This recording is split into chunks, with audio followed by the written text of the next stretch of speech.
Hi, Maggie here, Director of Cooking Studies at the Institute. Today I'm going to show you how to make this lovely crunchy granola chocolate bark. And the first thing we need to do is actually melt the chocolate, and I have already melted some here, so I'm going to tell you how I've done it. You need a heat-proof bowl, a Pyrex bowl, and fill a small saucepan, we call it a bain-marie, with about 2 centimeters of water, and you bring the water to a simmer. You melt the chocolate slowly over the heat, and then we spread it on the paper here. Now I'm going to I'm going to spread this first and put the granola on top of it. Scrape it all out of the bowl.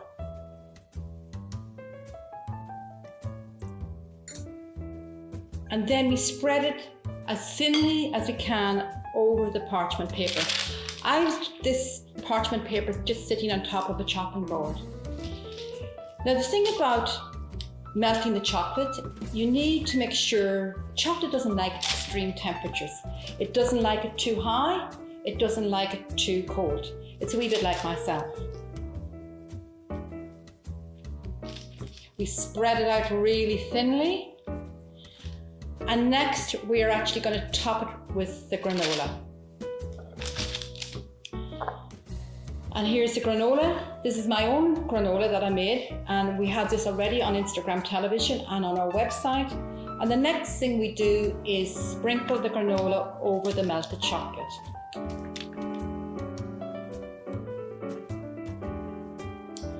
And we lightly press the granola on top of the chocolate. This is why I've been wearing the gloves. Okay, so at this stage, the granola is on the chocolate, and we can do two things with this.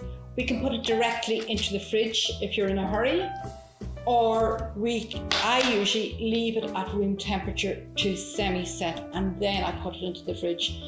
And the reason for this is there's a thing called sugar bloom that appears in the chocolate. And remember what I said about the temperatures. The chocolate didn't like real high heat and doesn't like really low temperatures. So you have to actually allow the chocolate to cool down on its own and semi-set, and then put it into the fridge. And that way you will most likely not get the sugar bloom. It's fine to eat, but it doesn't look that appealing. So we're going to move that aside. So here we've got the chocolate bark that I made earlier on this morning. And we have some from already made up in a little jar here. The chocolate bark is now set. So we just take it up and we break it into little bite size.